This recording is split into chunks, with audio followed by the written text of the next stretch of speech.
What's up, everybody? It's Chad. I'm back again with another episode of Grassy. I'm here with my friends Mafer and Kai of the Buddies Club. Thank you guys for joining me. Thank you for Hey, thank you inviting. for having us. Yes. And of course, they both do marketing here in the cannabis industry, so it's really great to have them. I do some advertisement stuff with the radio station, here, but they do straight up marketing stuff. So I won't stop talk for them. I'll let them introduce themselves. So go ahead, guys. Give a quick introduction of yourselves. So, the Buddies Club is we're a marketing agency focused on cannabis brands. We like to think ourselves more than a marketing company. We're consumers. We're trying to build a community, and our mission is not only create like good content, but also like make it normal, break with the stigma, uh, just have an aesthetic for as a consumer in everyday lives. And we really care deeply about creating transparency between the people who produce cannabis products and the people who use them. Yes. Awesome. Well, give a quick introductions of yourselves too, if you don't mind.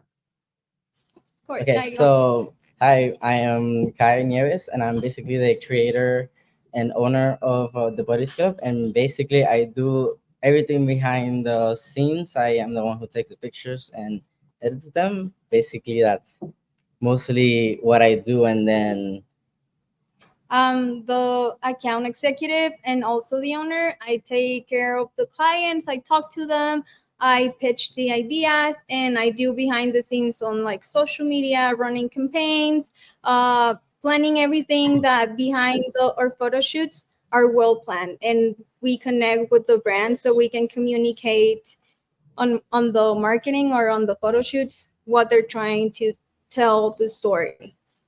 So it's a team To the effort. people, like That's great to hear because sometimes you hear companies and it's a one person effort most of the time. So it's good that you guys tackle it in both ways. And I've seen it in person, so it's not like I don't know.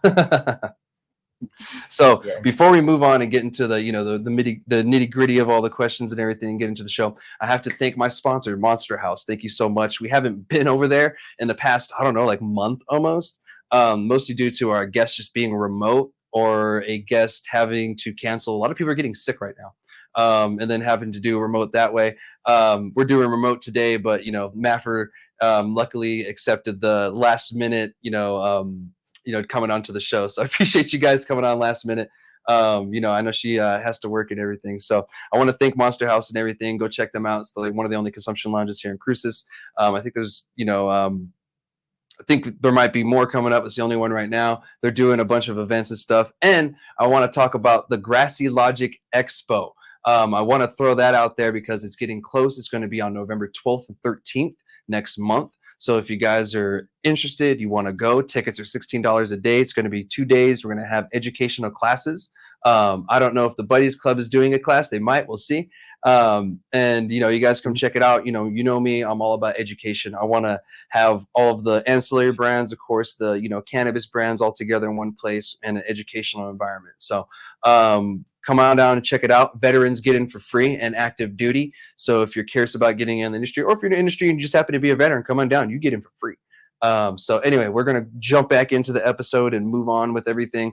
Again, thank you guys for joining me. And thank you for that wonderful introduction of each other and, the business and what you guys do. So individually now, so Mafer, how long have you been in the industry? I've been a year and a half, but as a consumer, but I also have like the experience on advertising and like being on the ground. I was able to see what the community was lacking, and we wanted to jump on that and basically connect with the community too.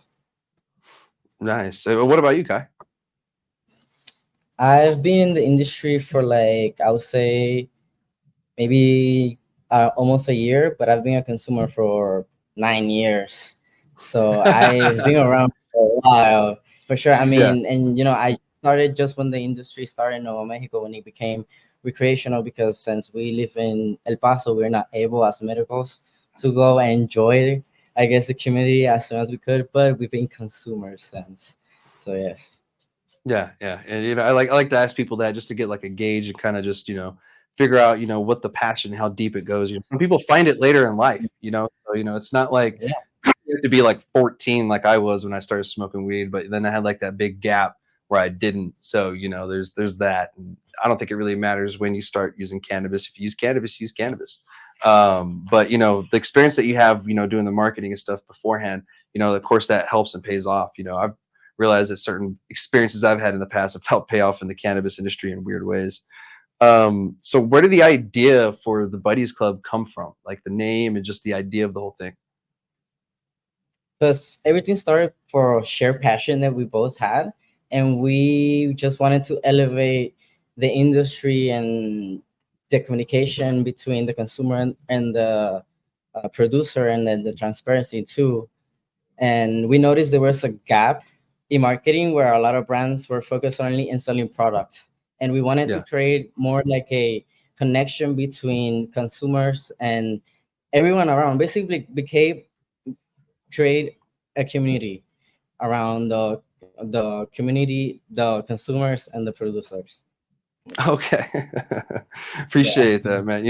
Because it's an interesting name. You incorporate, like flower, like bud in it, and then of course, the club and everything. Did Actually, you she was the one who was the idea with the Buddies Club, because we with the there's name? a bunch of us, yeah, with the name, yeah.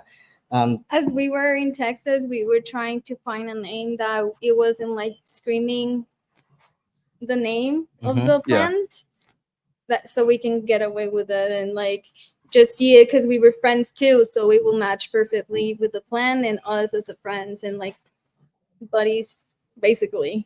And we're just trying to build like a club basically. It's Mhm. like the community and just connecting with them, and we are doing that by like when we have the photo shoots and we invite people and collaborate with local brands, trying to help them and push them on marketing. That's how we're building our community. And we're literally so lucky that we're get to call some of them friends, because I don't know, we just get to smoke with them and hang out with them, and it's all about that. Yeah, and basically we just connect with each other just by taking little things like taking pictures and stuff like that. And yeah, that's the best way to like just trying to make it as friendly as possible. But It's not, staying compliant though. yeah, Staying very compliant. important staying compliant. Yes. Yeah, Just especially make it these feel days. like a normal thing. Yeah, especially these days. Especially these days. Yeah, things are a little bit different. Of course, there's a couple law changes we need to go, and I'm sure you guys have heard my gripes on that. But we'll get some more of that to later in the show, though. But yeah, what like your marketing stuff? What kind of marketing do you guys do? Is it just you're gonna help them get outreach? Are you guys doing social medias? What kind of what is the exact marketing? So our main focus, it's content creation and it's lifestyle pictures, but we also do like does graphic design, website design, and maintenance on that. We do PR events, stuff like that. Yeah. Marketing services at the end of the day. Yeah. But we're just like trying to not be selling the products as much, because people are tired of getting sold, so we're just trying to make it seem like a lifestyle, because it already is. So Yeah. we're consumers, we're just trying to show it to people. And nowadays it's really hard with social media, because they're trying to take They're trying to censor everything, Uh-huh. especially with cannabis. They don't do the same thing with alcohol Alcohol or or- cigarettes, but with cannabis, because it's way different, especially because of the laws and everything. So we try to make it easier for you guys, basically, to like show the normal consumer how normal it is to consume cannabis, because at the end a lot of people do. It's just not a lot of people talk about how normal it is, basically because of that law and everything. So Yeah, just helping to normalize And cannabis. that, sorry, thing with that, we found like a way to get away with it and like go around social media and being Mhm. able to have those content without getting like banned or suspended or something like that, be Well, what are some compliant. tips you can give people, that, are just watching? Some couple free tips. Don't give away all your secrets. They don't have to. But, what are some tips you can give people watching, that could, help them save their profile essentially? Trying to be educated about it and try to keep on trends Mhm. that you can implement it with your target audience or your niche, basically. Yeah, and don't sell anything. Just Yeah, saying. Basically, it. Don't I say learned that if anything. you Just put prices, they go after you real fast. that's Yeah. Yeah. Yeah. Well, what are some events you guys worked on lately? I know you guys do on the event stuff, and you do some certain things there. Well, we attend Lucky Leaf. It was a It was really networking, great, good networking expo that we were able to attend. And then this Saturday, we're going to have a grand opening supporting UFC fighter from Clovis, New Mexico, Chihuahua. We're trying to support him because he's someone from New Mexico and he's the youngest one. So we're trying to push New Mexico as much as we can. And we're doing it as supporting these kind of brands, having him like talk to people and like engage with the community. Okay. So let's talk about the event then. Where's it going to be at? It's gonna be at Effie Exotics at Picacho, 2353 West Picacho. And we're gonna have him for 420 to 710. And he's gonna be taking pictures with the community and signing shirts for the people that purchase at the store. And we're gonna have raffles, local vendors, supporting local always. always. Awesome. Yeah. Well, that's cool. And that's going to be Saturday? Saturday, yes, that's Yeah, correct. Saturday. That's cool. It's coming up soon. This episode should be out about 24 hours before that happens. So hopefully, some people hear it and come down or, whatever last minute. I know a few people have been pretty excited and, shouting out the Chihuahua thing once I shared it. So that's great. Now, do you guys happen to know his real name by any chance? Raul Raul Rosas Jr. Okay. So if you guys don't And know him his by brothers Chihuahua, are there's his gonna real be name. here. Do what? His brothers are gonna be here too. They're local fighters too. Okay. That makes sense. So it's going to be a 3-for-1, really. Yeah. Yeah. Yeah. You guys have a pretty good thing going on. That's pretty cool. And the fact that it's supporting a local fighter. Being from New Mexico, we actually have a lot of good fighters that come from here. Even Austin Trout's from Las Cruces. He's a boxer and I guess very well renowned. But yeah, that's pretty cool that that's happening. And I guess he's up and coming, right? He's like more of an up and coming kind of fighter. Yeah. Yes. He's really new and he's killing it right now though. The last 2 fights he won. So Yeah, that's awesome. And that's going to be the grand opening for Effie Exotics, right? that's Yes. correct. Awesome. So it's going to be a big old celebration. Did you say there's going to be food trucks there by any chance? Yes, we're gonna have food trucks, local vendors, and I guess DJs, the radio station. We're gonna have him here too. There are So gonna be deals too in the dispensary. A lot of things, a lot of good things are gonna be here. Nice. Yeah, that's good to hear. That's cool because Cruces doesn't really always get like the cool things. It's like Albuquerque or other places, so it's cool to to see that sometimes. Well, not sometimes, all the time. We need cool stuff in Cruces all the time. But that's cool. Is there any other events that you have coming up soon? Chats Expo. Ah. You can check us out there for the lessons. For sure. So yeah, Mafer is actually going to be doing a class with Adam's Radio Group or Sunny from here at the radio station. They're going to be doing like a marketing class for you guys. Like I said, I really have the educational component really catered to this expo, and I really want you guys to get something out of it. There's not any extra cost for the classes. The whole thing is together. So you pay the $16, you get in, you get all the vendor stuff, but you also get the classes too. And whatever else do we really think about? I really want to incorporate some educational stuff along the way to make it fun for you guys. You know me, I try to make it fun and educational at the same time. So we'll see what they have in store for those classes. I'm curious too to see what happens or what comes from it. So yeah, I look forward to both your guys' little class that you're going to be putting on. What are your thoughts so far about putting on the class? You ready for it? I think yes, because we're on the ground though, so we Yeah. literally learn like that as the journey goes. So it's amazing It's to just like saying get what we know, great basically. connections. Just Yeah. saying what we know. Yeah.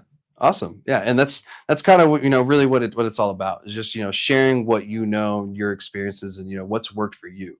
And if it works for them, they might find a different way to do it slightly different.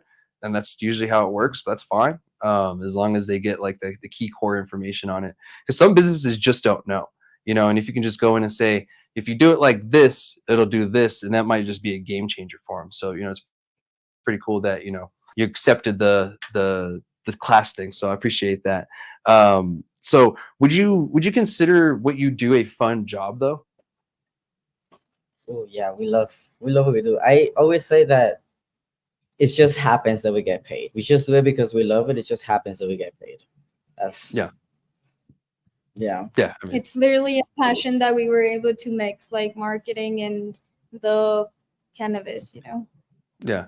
So what are some of the downsides though of, working for yourselves in this environment and like trying to, because, it's a new company, you guys are, fairly new still. What are some of the downsides of, kind of just doing it yourself and not working for someone else?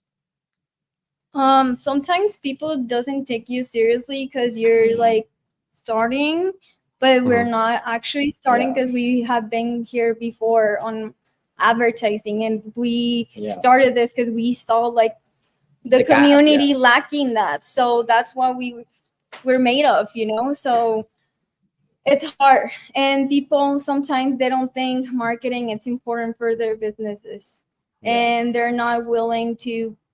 They're willing, invest on in that it, yeah. basically. Yeah. Because it does pay off, a lot of people, think that they don't have to advertise. Well, my product speaks for itself. Well, how are people going to know your product's there? If you go with word of mouth, that might take you a very long time. Like word of mouth does work, but it takes time. And marketing, advertisement, that stuff kind of just brings it along. It kind of just puts you out there, like, hey, I'm here. Come give us a shot. So businesses like yourself, they're very important to an industry like this because you guys may be ancillary, but at the same time, you're an important key component to this and everything.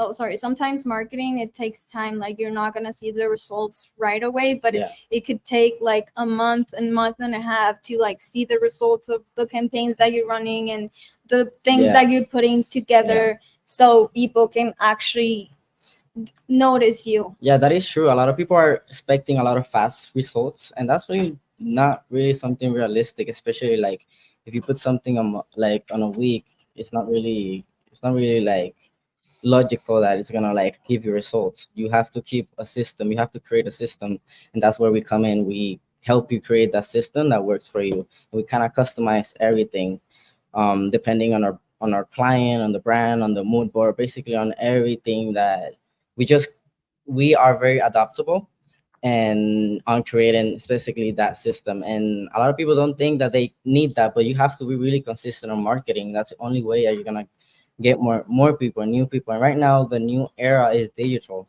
and you have to be in the social media. A lot of people think that they don't have to be, but they have to be 100% there, because now you can get international. You have access, and a lot of people have access to social media. So your company and see they already have all that people also have access to that profile. So it's very important to like just be Present be present, exactly, on like social media. yeah, exactly. And also like make sure that even though if you have a post that it's viral, that doesn't mean it's gonna make you sales. Like some people buying like fake followers, and yeah, it might look good for a little bit, but that's not gonna Doesn't be tell sales. That's not gonna turn into sales. yeah, it doesn't tell you your correct audience. It's just you're just buying for it. And a lot of people think that they can do that just because it look good. It doesn't look good anyways. And it's misleading Yeah, too. it's really misleading. Yeah, and there is like an issue of some misleading stuff that happens in the industry, and we see it all the time. And unfortunately, it's something that's going to take time to change, and it's going to take us as the consumer and people within the industry to call it out. We got to really hold ourselves accountable and the others within the industry. And we can't control how people react to things, but at least we can call it out. If it is something, so it's important that we do that, because it's not cool to do that and make people think, oh, they have 100,000 followers, but 90,000 of them are paid for. Like that's Yeah. it's a little ridiculous. Or this post went viral, but they paid for the views, because you can do that. You can pretty much pay for anything. So yeah, that's great. You got to keep your integrity too. When it comes to marketing and comes to advertisement too. You don't want to mislead people about your brand or anything like that. Actually, I saw today on like a YouTube short or something, there was this company that was a shaving company back in the day, and they offered someone a free ride to Mars if they can give them like 900 empty bottles, and they knew it was like impossible, so no one was going to do it. Well, one guy put out an ad, and he asked for everyone's empty bottles so he could get this. And of course, he got close to it, and the company had to try to do something about it, because it was just it was a scam. They were scamming people, and it's stuff like that you have to be careful about. Don't overpromise something. Don't tell them, hey, do you want to date with a gorilla today? And like it's something weird, and you just don't deliver. Like it's something outlandish and you can't do. Don't make it something like that. And I'm sure you guys would help your client and be like, no, don't do that. But there's certain people out there that'll just do that on their own.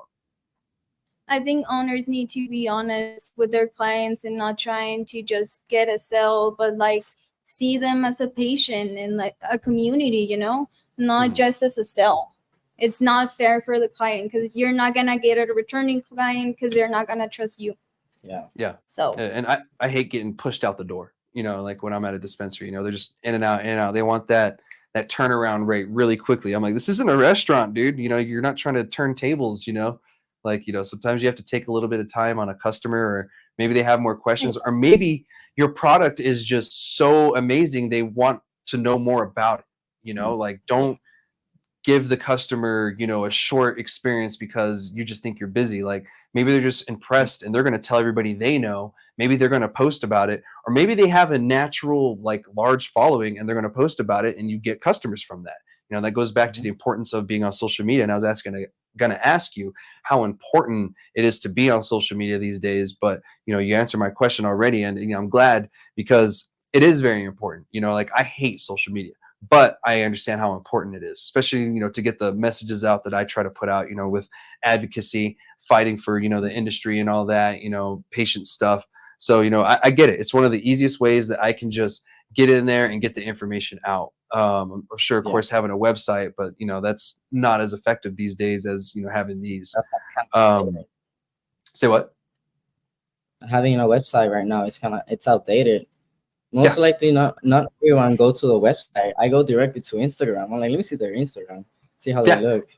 I do that too, and I'm like, all right, let's see where they are, or I'll find their Instagram easier than their website. It's kind of like one of those things. The algorithm kind of caters to that a little bit more, it seems like, especially if like their handle is within like the business name. Sometimes when you just search it, it'll just pop it up right away, like, oh shit. It's like, oh, there it is. So that's another thing to keep in mind. If you have your business name, try to keep the handle as close to the business name because of the algorithm kind of thing. That's something I've noticed too. When you keep it closer to that, it pops up kind of right away. It's like the username kind of thing. So Mafer, did you get a degree in marketing? Yeah, I actually study in El Paso. I graduated on media advertising and graphic design, so I have experience in working with different clients at the same time. But it's easier to do it with cannabis because I'm a consumer, so it's not hard to put the good word there and like sell the aesthetic more than anything else than the product. Yeah, 100%. That's kind of what you do. You want to make it pretty. What about you, Kai? Like, are you traditionally trained, or did you go to school? I went to school.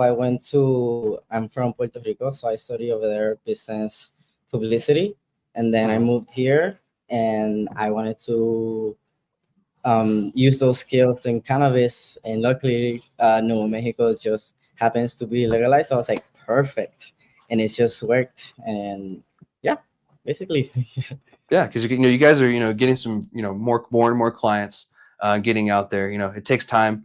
So I'm glad that you didn't give up or anything, and you're still at it. Because some people might, like you said, give up after a month kind of thing because they're not seeing the results. Kind of like the people that work out after like 2 days, and they're like, oh, I don't have a 6-pack, so I'm done.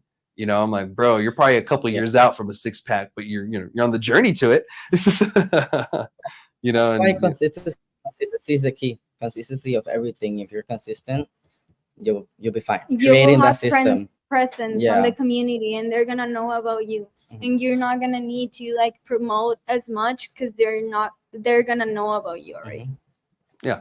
And if your name is out there, and you just keep throwing it out there, there's no way they're not going to know it or hear it. Or if it pops up in conversation, they're gonna be like, wait a minute, who are these, or who is that, or, what product do they have? It's just one of those things, marketing, it's advertising, getting out there. So I noticed you guys use a drone sometimes. And Kai, you're the one that flies it. I don't know if you trust Mafer with it or not. But I noticed you guys use the drone. What's the purpose of the drone? Makes it fun. It just gives you another aspect. Yeah, it's basically it. Just make it fun. It gives you another aspect, aesthetic point of view. And it's just fun to use. Basically, that's literally it. Always is fun. Everything's fun. So yeah, and you guys can tell in the work that you do. You keep it fun. And that's what I like to see. It's not like this serious, like, you're trying to sell cologne, serious kind of commercial thing. You're keeping it fun, and it's cannabis. Cannabis is fun. Cannabis is light. It's not a corporate man's dream. That's where some people get it wrong, is they stop having fun in this industry. And the day you stop having fun is the day you should probably stop being in this industry, or any industry, really. If you're not having fun and loving what you're doing, why are you doing it? Go do something else. If you're just doing it for paycheck to paycheck, I get it, but go ahead. And I think we take the time to get to know our client, what he's looking for, how they're gonna show to the people, and get to share their story and behind the actual brand. So, because there are actual people behind it, like local owners that they put their sweat on their brands, and we just want to share it to people. And I think it gives the brand more value. Yeah, and we also try to build the trust. It's really important to build the trust with them, because build that trust. It can last in any second, and then build it up again. It's really hard, or it could ever be possible. So, and we're trying to work with brands that we're staying for a long periods of time, not just like temporary, like walk down of it and just that's it. Yeah. Yeah, because it's not a fast money scheme, is what you're trying to say. You guys aren't just because there's a lot of people like that. The get out thing doesn't just happen at the at the retail end. It happens from end to end everywhere. From grow to retail, from marketing to even cannabis IT. IT in the cannabis world is actually a thing. Everyone uses computers these days. You have to use a tracking system. So the bigger companies, they have to have an IT person, because if a system goes down, they're kind of screwed, or, they have someone who's specializing in, BioTrack. That seems to be something that I've seen too, is people getting paid to help people with BioTrack, which, if you're taking time out of your own day, you have a job or something, by all means, you should get paid for, your time and everything. And the same thing with you guys and everything. So how have you seen, just in the short time you've been doing the company, how have you seen the cannabis industry shift, even for marketing? What are some changes that you've even seen just this past year? They're craving for content. A lot of the brands, they're looking for someone to do the content for them, so they can take care of their business and their dispensaries, their brands, their grows. So that's what we're here for. Like, we are gonna be taking care of that, so you can get that out of your head and not worry about it. Basically. I think since the market is also growing, there's a lot of things happening for owners, so they kind of like forget about it, because it's just easy to forget about it. And that's where it has changed a lot. That a lot of people are being like, oh my god, I actually need help. A lot of people need help, but it's just something that also they're like, well, I'm just gonna put it to the side because it's easy. I have all these things to do. And doing events, I think that helps attracting people to having local vendors. I don't know, something going on your dispensary, so you can get to engage with the clients that you already have, and you're gonna get new clients out of it too. Yeah, of course. Or sometimes I drive by and I'm like, what's going on at this place? I'll want to stop and check it out because, I'm like, well, it could be something fun. You never know. And go in and win a t-shirt or something. You might walk out with stickers, other merch, free stuff, penny pre-rolls or penny grams, whatever, penny ounce. I have no clue, but the opportunity is there. And, you should give those opportunities by being the shop owner. And I think that's what a lot of people are missing, in this industry that, are struggling, is they're missing that personal relationship with the customer, that just naturally happens, especially in this industry. This isn't like working at a liquor store. This is, working with cannabis. A lot of the people that go in and, some places it's more than others, are patients, are medical cannabis patients, medical cannabis card holders. Not everybody walking through that door is going to be a recreational user just wanted to get stoned for whatever reason. Some people actually really, really need this medicine.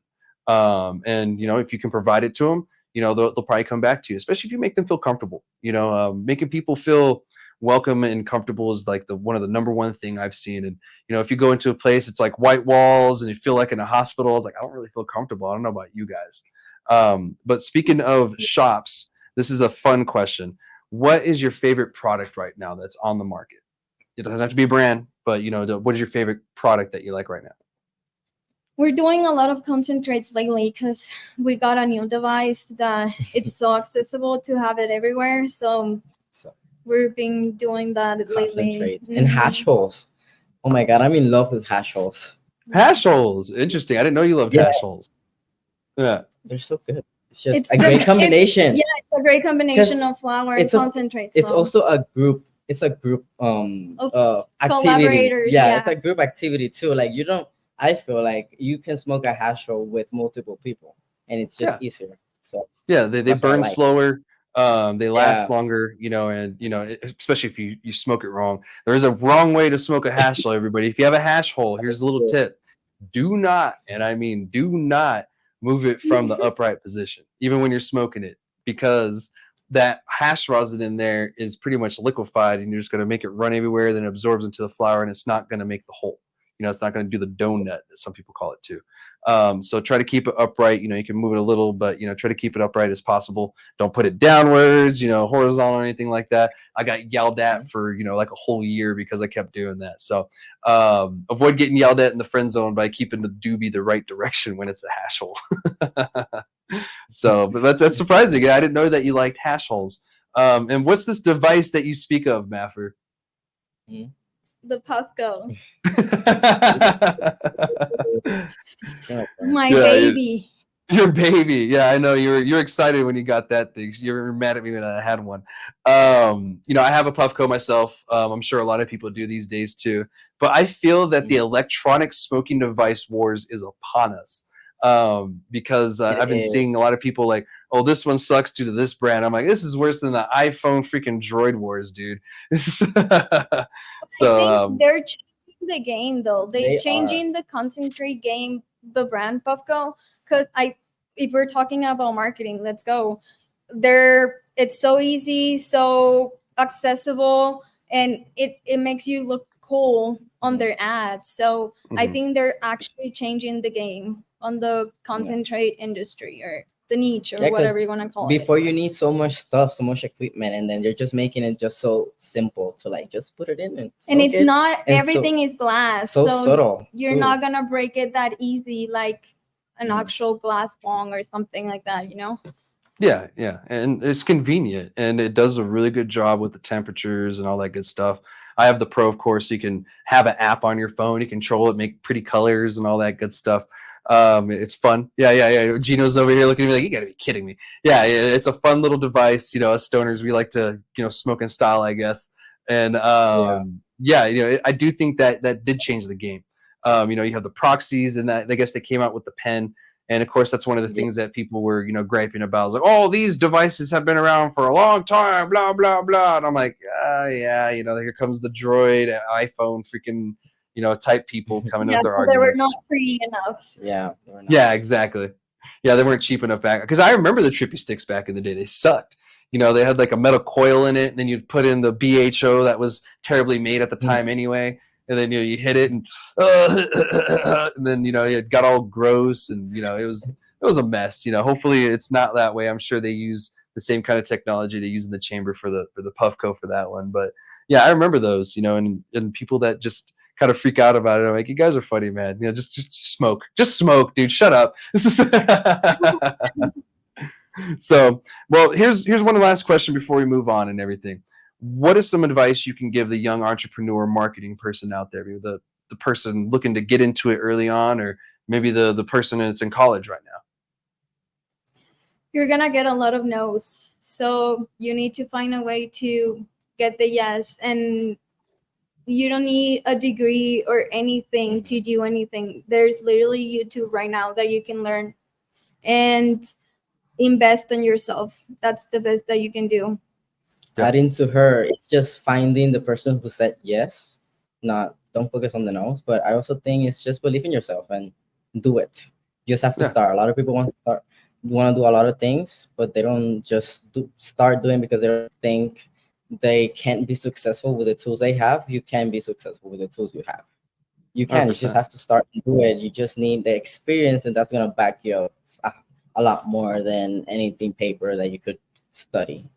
And I think you need to put yourself out there, because we had a hard time at the beginning doing that, though, because we were newbies on the industry, but they welcome us really good, though, and we're super grateful for them, to work with them, to be friends with them, you know? So we're really grateful to be part of this community. Yeah. Also, I say you should know your value and hold it. Like, it's your value. You know your value, so don't give less than that. And don't let people lower your standards. Yeah. Basically. 100%. If you have a certain standard, keep at that standard, and try to operate as long as you can at that standard. 100%. Well, I appreciate you guys, but before we move on to the next topic of the show, where can people find you online and in real life? They can find us on Instagram, thebuddies.club, and we're eventually gonna launch our website. We're still working on that, though, but because we want to launch something that it's easy for us and accessible for the people, not hard to understand, but we also want to put our swag or merch, because it's building a community too, not selling just the services. We care more about the community. And it's the community is still kind of evolving too, so it's kind of like evolving with the community. So that's cool. Well, I appreciate that, and I appreciate you guys being on the show with me today. You both did great. But we're going to jump on to the next and final topic. This is actually a pretty hot topic, because even on the federal level, I'm seeing this. And of course, I'm probably sure everybody, if you know me, knows what topic's coming up. So let's talk about, one of the elephants that's been in the room in the industry, and that's going to be our issue with compliance, our issue with enforcement, and this whole, like I've talked about before, the boogeyman of oversaturation. So we're going to talk about this. The reason why, and I was looking at I didn't want to talk about this. I didn't want to kick the dead horse, but this is a hot topic right now. Everywhere that I'm looking, a lot of people are talking about this, and it's popping up more and more into the medias. The different news stations are starting to pick this up, of course, nationally. The only thing that I don't like about that is they're only talking to a select few people. I have to reach out to these people to get them to listen to us and get a different opinion. And that's unfortunate, because if you listen to only one side, you're only going to get one opinion, and you're only going to get one solution to the issue too. So unfortunately, it looked like the New Mexico Cannabis Chamber of Commerce, they were in an article stating that they want to, allow the RLD or CCD essentially to be able to throttle licenses. And I don't think that's a great idea. There's a lot in the article and with them that I do agree with, don't get me wrong. But I don't think that's the solution, the correct solution. I don't know. How do you guys really feel about, closing licenses in a sense like that? We'll just dive right into it. I think everyone should have the opportunity of trying without being limited, because every dispensary is different, and it's targeting different kind of markets. So I think it's fair for everyone to being able to try, and try to have your dispensary with good customer service, your bud tenders, well trained, educated, not trying to push a sale by lying about a product or something. And that's a huge problem right now. Yes. Yeah, and when I don't know, marketing too, like you can even do it in-house with easy things that you can use Canva and just do a flyer with your specials or something like that. But you need to put your effort to keep your shop open, and I think everyone in every kind of industry should be like that though. I Yeah, also I mean- think that they are important to stay open because there's a lot of the industry is still growing. So there's a lot of local people that want to be accessible to that, and there's a lot of techniques. There's a lot of information and knowledge that we can all share. And then if we just start closing those opportunities to the local people, it's going to be really hard to actually create our own identity as Nuevo Mexico, like New Mexico. And it's really important to maintain that culture and have that fairness and that open feel for everyone, because just because you started here in Mexico, you should have the same opportunity as this person that came from LA, and it should be all the other way around. Thank you. Because you're Trying to Yeah. keep the money here Here, and support exactly. local, and it's an economically it's an economic it's more fluidity. Is that the word that I want to use? it's a cycle. Yeah.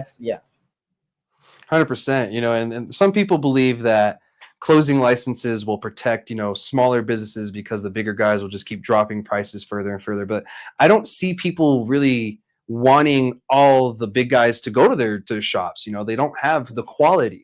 That's one thing that they lack. It's like, yeah, they can drop the price all they want, but the customer base is changing. They're evolving and they're wanting better product and they're wanting better quality. That's why micro production and micro producers are so important. Here in New Mexico, that's something that sets us apart from other states, is that we incorporated that. That's not found everywhere. Most states, licenses are really expensive. Here in New Mexico on the medical side, it was $80,000. I think $180,000 at one point or something crazy. If you wanted like the max amount of plants, and it's a little ridiculous. It shouldn't cost that much just to grow some cannabis and be in business. Like, why is the license that much? That's a little ridiculous.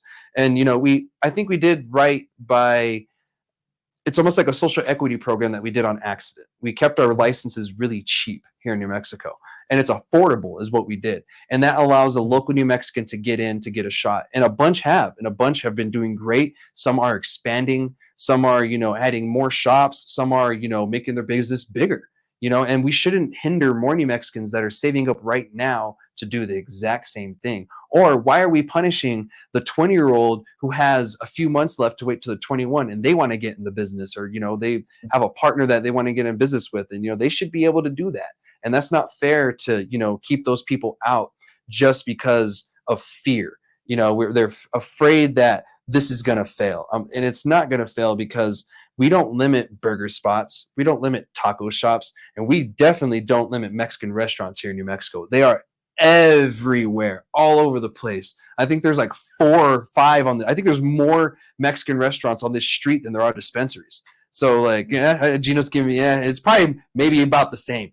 But there are quite a few like Mexican restaurants, and no one's limiting those, like they're welcome to open arms. People will make joke, oh, it's not another Mexican restaurant again, but no one is actively saying no more Mexican restaurants. The mom and pops are going to go out of business. Taco Bell is going to lower their prices so much that no one can compete. That to me just seems like another boogeyman. Like it doesn't seem feasible to me. I mean, how do you guys kind of feel on that portion? I think if you have a good quality in your store, you shouldn't be worried about other people and just focusing on what you're missing in your feedback. If you're getting bad feedback on Google reviews or something like that, try to fix that and focus on that than other people, because other people are worried about other things about their store. Mm-hmm. So I think that's the main thing, basically. Yeah. And don't misuse Google, guys. Please stop that. Stop like bribing people with free crap just so you give them a 5-star review. Allow people to be honest and do it on their own. Like I said, I gave this tip before. I respect a sign if it says, leave us a Google review. Tell us how we did. Good or bad, we want to improve. Something like that. Yeah. Oh my God, goes a very long ways, and I trust you a lot more. But I don't know if you guys look, but if you look at Google reviews, there is like here in Cruces, you don't see a dispensary under 4.5 stars. Like it's a little ridiculous. Like there's no way this is possible. Like that every shop is 4.5 or better. Like there's no way. Not even McDonald's gets ratings that good. So I mean, how do you guys feel about that? You should encourage your clients what you need to do better and Mhm. what they like, so you can keep doing it. Don't surround yourself around Even yes men. Yeah, even give them the space to communicate and tell them what's missing, what Yeah. you're Yeah. doing good, what you're doing bad, Yeah. and listen. Even a suggestion box at the shop goes a long ways. Yeah. Like people can just leave suggestions or have a QR code for suggestions, so that way can leave anonymous ones if they want, or, no one gets ousted. They can just do it whenever. I just kind of feel that, misleading customers by telling customers to leave us a good review and we'll give you something free. Just to me, it's just not good business. Like that's not trustworthy. And cannabis industry isn't the only one that's guilty of that. That happens in a lot of industries, that misuse the Google review system. And it is a widespread problem, but we shouldn't be doing it in cannabis. We're already fighting a lot of stigma. That's one stigma that we really shouldn't be fighting, is people can't trust us because of Google reviews, or people can't trust the dispensaries because they're just going to bribe people with free crap for, telling us that we're great, and you shouldn't be surrounding yourself around yes men, because that's how you improve. And if your business isn't doing good, maybe that's the reason why, is because you just surrounded yourself around people that telling you you're doing great, but you're paying them to tell you you're doing great.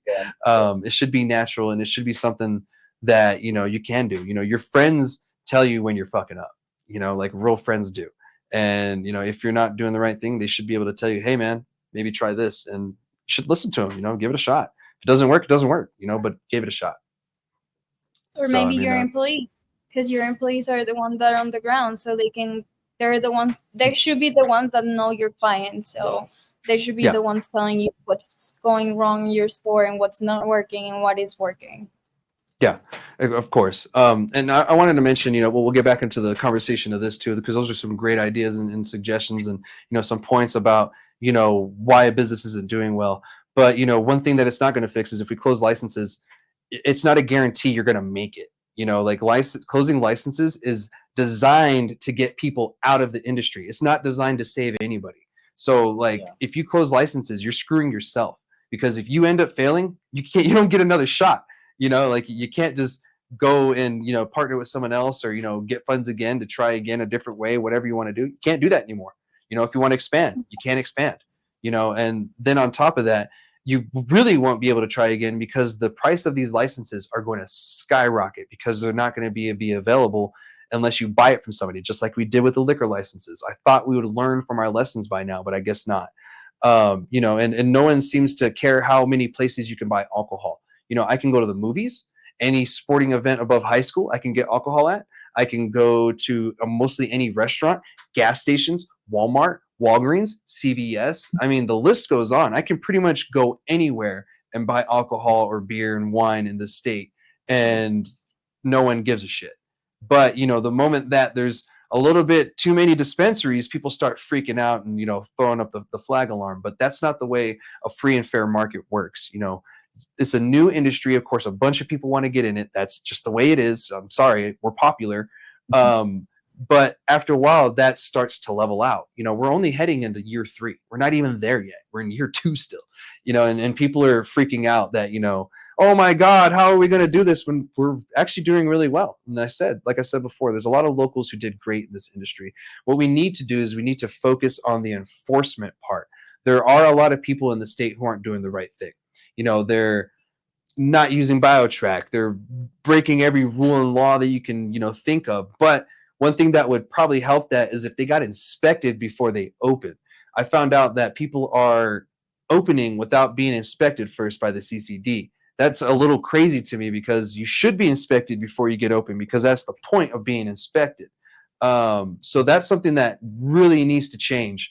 I don't think anybody should be able to operate unless they've been, inspected. I mean, how do you guys feel about, that tidbit of news? I mean, they're trying to close licenses, but the ones that they're already established, they're not doing the right thing. So it's gonna get more, we need to fix the one that we already have, because if not, they should close those instead of like limiting to the people that they want to do the right thing and not Yeah. trying to break and take cuts and break the law and do loopholes and that kind of stuff, because it doesn't work. It doesn't stay. Don't try to like break the law and see you're better than them. They're gonna cut up eventually. Yeah, and eventually, if the CCD does get more funding and they're able to hire more inspectors, they will catch up. Some people are like, "Oh, we'll close licensing and let them catch up," but I'm like, okay, so when is it going to reopen? Because I know and I can guarantee you, if we close licensing, it will not reopen for years, and I mean decade years, like 12. We have had medical cannabis in New Mexico since 2007. We got dispensaries around 2010, 11. It took us to 2018 to finally update our laws. 2018. That's how long it took, guys. It took 11 years for us to actually update our laws. So what do you think is going to happen if we close licenses? And the states that have closed licenses, they haven't really reopened them. So the people that have been able to get in first, that had the funds, they're still there and they're still operating because it's a monopoly. They're monopolizing the industry that way. And of course they're going to win. There's no way you can't if no one has a choice but to go to you. And if some of these places have really terrible product because of that, they haven't been challenged to do better. And here in this industry, you are challenged every day to do better. And that's the way it should be. There's no easy point in this. Like, I don't know what people expected, just to open the doors and get cannabis sales. That's not the way this works. You have to work at it. And this is work. I'm sorry. But at the end of the day, if you work hard enough, you will win. And if you win, you get to reap the rewards. What are your kind of thoughts on, people just not really realizing that thing, I guess? I think owners, they also need to know that they're catering basically patients, not sales. It's like you're taking care of medicine, so it's not like super easily and you're like just caring about sales and not caring about the quality and how is that product is gonna make the client feel if you're not educated about it. Yeah, because this is a customer based industry. You don't get to dictate what the customer wants, and that's not fair. That's not a fair and free market. If you're the only business of that such and that's your doing, that's not fair. How are you saying the best when you're the only one? That doesn't make any sense whatsoever. And that, to be honest, that's going to ruin our industry. Because we've been here before. On the medical side, we had closed licensing. And it was terrible. The consumers hated it. We hated it. And we were known for having some of the worst cannabis in the States, at the time. Now we have some of the best cannabis in the States because we opened up licenses. We allowed more people to get in this industry. Also, the corporate guys are always going to... What's up? Sorry about that. If you think about it, it's also more sustainable. Yeah. It's a lot more sustainable because it's more fresh. And, there's a lot of people coming from out of state to here. So. Yeah. So the reason why I brought this up again is because it keeps freaking news, and they're only talking to one side. They had a committee hearing the other day, and the only ones that were invited were the chamber and a bunch of other corporate, or big guys with money. They're not really talking to the same people. The reason why I know the industry doesn't want license closing is because I've asked a lot of the industry. I've gone around with the ladies of the industry sesh. We've asked many people over the last year, and we're still asking people. We're not done.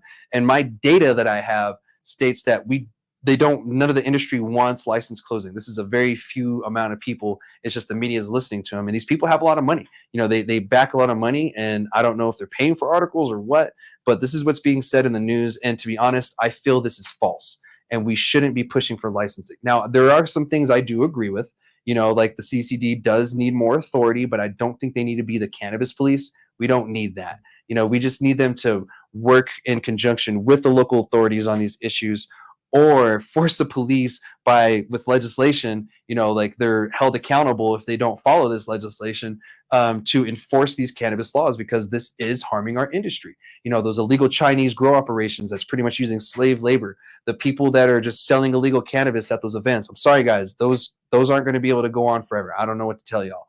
The people selling illegal stuff out of their shops, backdooring stuff, that shit needs to stop, and that stuff needs to be caught.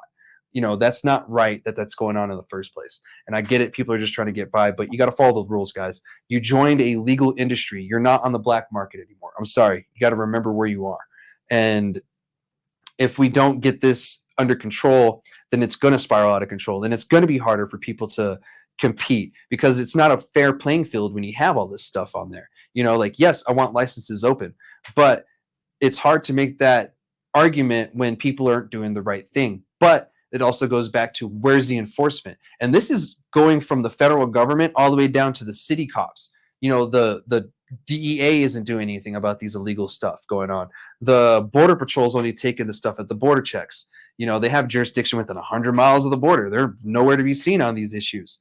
We have, other, police just dropping the ball, refusing to do anything on it, or they don't like cannabis, the governor, whatever political reason. So, we have a bunch of things like this, and we have to fix it through legislation. I feel if we fix these few things, we'll be fine. There's no reason to close licensing, because these same people that were in these articles saying that they want the licenses closed, a lot of them came from the medical cannabis days when we had a monopolized market. And of course, they want to go back to that. And of course, they're going to try to use, we're trying to save the locals and blah, blah, blah. But like, why am I not hearing this from the locals then? Why aren't the local businesses saying the same thing? Why is it only the big businesses repeating this over and over and over? People with the money. It's not the little guys. It's not the guys just trying to make it. It's the big guys trying to close the licenses. And all that's going to do is monopolize our market. And it's going to reintroduce issues into New Mexico that we didn't need in the first place. There hasn't been a state that really has allowed the capitalist process to happen. And I think New Mexico can be that state, and to prove that we don't need to limit licenses on the cannabis side. It doesn't make any sense. We did that before with other substances, and it just created years, decades of issues, and people not able to get into that industry, just out of fear. This is all out of fear. And I'm bringing this up again because this is something that's not going to go away. This is something I'm not going to stop fighting. And I'm going to try to get as many troops on this as possible. Once legislative session comes, I want as many of us fighting this as possible. You guys have to remember, you are a legal entity now. You're a legal business owner, and the legislators want to hear from you guys. And if there's a time where I really need you guys, it's right now. And you guys need to speak up. I need your help. And this is a call out for everyone to start speaking to your legislators on this. Gino, if you could get that link on there for the legislators, find your legislator thing. You guys will have that link on there. You just put in your address. It tells you exactly who to contact, where they are, their phone number, all that good stuff. Because we need to start, being more active. And here in New Mexico, we don't have voter ballot initiatives here. We have to go through the legislature. And luckily, they actually do listen to us and actually want to hear from the cannabis industry. They don't want to listen to just 4 people with a lot of money. They want to hear from you guys. So it's up to you guys to contact them. I can tell them till my face is blue that this is what you guys want, but it's better if you guys say it. I'm only one person. It takes 2 people from constituent to turn to constituents. So what do you guys think about that part right there? I think also the CCD should do better, though. They need to focus on the real problem, and it's owners that are trying to find a way to make cash without being compliant. And I don't think it's fair for everyone. Some of them, they're getting fined, some of them they're not.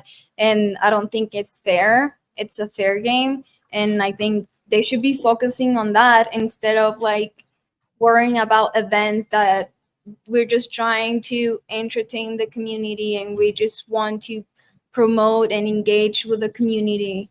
So yeah, I think they should focus on the real problem. Yeah. I think so too. There's a lot of low-hanging fruit that they're going after, and they're kind of just taking the lazy route out by looking at social media and just sitting there and relying on social media as one of their main ways of catching people. And I think that's horseshit, because you guys are getting paid to do a job. That should be one role, but there should be someone out there who's actively trying to close these places down that refuse to do the right thing, backdooring cannabis. You shouldn't be doing that if you have a business here. Pick one or the other, guys. You don't be doing black market stuff out of your legal cannabis shop. That makes all of us look bad. And the reason why we are where we are is because of people like that. We don't need that in our industry. And to be honest, I'm going to fight as long as I can to get those people out, because I agree. The CCD does need to do a better job of getting rid of the people that shouldn't be. One thing about that, though, is the CCD can only go after people that are licensed. So if someone decides to open up a legal farm or dispensary, they can't do anything. So that's why we're having the issue with the local enforcement not doing their job. They need to be more active on that sense and shut these places down that are breaking the law, because the CCD can't do anything. And that's, I think, why people want to give them policing power, but I don't think that's the answer. I think we just need to rely on the resources that we already have instead of trying to create more, and then we're going to create issues because there's going to be that period where people are learning, but we're going to end up, someone's going to get shot over something stupid. And I don't want that, and I want to avoid that. We don't need to be on national news again for someone getting shot for something stupid. Leave that to Hollywood, not the cannabis industry. And I So think yeah, CCD also should help like local business to stay compliant, so they can stay on business instead of like going and turning into the black market, because they had know their way. And I think sometimes they don't help you enough to how to stay compliant, how to look for this and find answers, because sometimes you don't even know if it's legal or not, because they have a lot of loopholes. Yeah, and loopholes are everywhere. Yeah, exactly. And that's why I know closing licenses won't work. We had closed licenses before, and the corporate guys got in almost right away, through loopholes. They went through like a management company loophole, and that's all they're going to do. At least with this, they stay a little bit more honest. They tell you exactly who they are because they don't have to hide, under a guise of being local. Because even with like the social equity programs where it's like, oh, well, if you're a person of color or if you have been affected by the drug or this, you get a license this way. Well, it sounds fine and dandy, right? But all these big companies do is that person usually doesn't have the funds to open up, because usually in those states, it's like $1 million of capital that you have to have. These companies partner with the person and end up pushing them out and then taking over the company because they don't care. They don't care about the social equity. They just want to get in the license because they know it's limited. And that's what the kind of things that you're promoting when you limit licenses. You promote shady crap. But when you have the licenses open, people stay more honest. And they're not going to do all this weird, shady stuff. The only shady thing going on right now are people using our data from the town hall incorrectly, because our data doesn't say that the businesses want the licenses closed. It's only a few people, and it's usually on the bigger guys with more money side. But I'm working on, trying to fight that. We'll see. We have a lot of issues in this state, of course, but I think we're on the right track as long as we keep doing the right thing and we don't close the licenses. I think that's a mistake, closing it. And a lot of people agree. I don't know where this idea that the industry wants this. It's more or less that we think the industry wants this, so we're going to push it because these people are used to doing that. They were the only voice that the state listens to. And I think the state is doing a disservice to everybody by only listening to a very few. But yeah, anyway, I'm not going to kick that dead horse any further. We had a really great discussion on this. I'm sure we can go all day about the benefits and everything. What's up? And I think I encourage the community, when you see something wrong, like speak up. Don't be afraid, because that's going to be your way of changing the industry and making it more stable for all of us and last longer, and it will be friendly for everyone. Yeah. 100%. You're only going to make this industry better if you fight and you speak up for it. Put that aside, that hate that you have for the government aside. If you're in this industry, you have no choice but to work with the government now, because that's the industry that you decided to join in. So you're gonna have to put that hate aside, that fear aside, and you're gonna have to tell them exactly what you want. And to be honest, they want to hear it. They're gonna tell you, thank you for telling me, because they want to hear from you. They don't want to hear just from the big corporate guys, but that's the only ones that's really talking. They're the only ones that really know. And we have to get ourselves and put ourselves out there so we can get that opinion out there that we really actually want these licenses open and we don't want them closed, because that's what my data's saying. And we're about halfway through our tour of the state, and so far that's been the consensus everywhere we went. Even people that say, I understand that we are saturated, however, I believe in the capitalist system and I believe in a free and fair market. So if I were to push for closed licensing, then I would be a hypocrite, and that's fair. It's not easy. Like if it was easy, everybody would be in this industry making money, and then we really would be saturated, right? But then no one would be making money. But that's not the case. There are locals who are doing a really great job right now, who started with little to no capital and were able to build up. right now, you know, and there are a lot of success stories versus the horror stories. And you're going to have those horror stories. You know, like I said, most of the people in the cannabis industry haven't ran anything more than a track. So what do you expect them to do on the business side? Like, how well are you supposed to do if you're not experienced? You're going to make mistakes. You're going to fail. But the thing that you need to do is just to fail forward. You know, don't give up, you know, and don't try to rig the game by closing licenses, because that's not fair for anyone. And it's kind of fucked up. So anyway, guys, that's all I have for this week and everything. I won't keep it any longer. Do you guys have anything before we get out of here this week? Thank you for inviting us. Yeah. Yeah. And thank you for all what you do, like the Yeah. advocacy. A lot of people Yeah. don't get to see behind the scenes, but it takes a lot. Yes. And, And you thank really you. do a lot. So. Yeah. So thank you for what you're doing for the industry. Yeah. We get to Appreciate enjoy a lot though because of that. Yeah. I appreciate it. Yeah. And I just want to make sure that, you know, the market stays free. You know, we got to free the market and make sure that it remains free. Because if we start tying it down, then, you know, the only ones that really do well are going to be those corporate guys that drop the price because they have trash weed, and you'll have no choice but to buy from them. And right now you have options. You don't have to buy from them. You know, like, you don't have to buy the $50 Yeah. trash ounces. So, but anyway, I appreciate you guys being on. Thank you again to my sponsor, Monster House. Go check them out here in Las Cruces, 1275 West Picacho. It's right there on the screen. And also, don't forget to check out the Grassy Logic Expo going on next month on the 12th and 13th. I'm going to be posting about it a lot more. I hope to see all of you there, as many of there as possible. And if you're a veteran or active duty, of course, you guys get in for free. So please, if you guys are veterans and you're curious about the cannabis industry, come on down. You get free education. All right, guys, I will see you next week. And thank you guys again for joining me. You know, the people at the Buddies Club, and I will see y'all later. Shoots.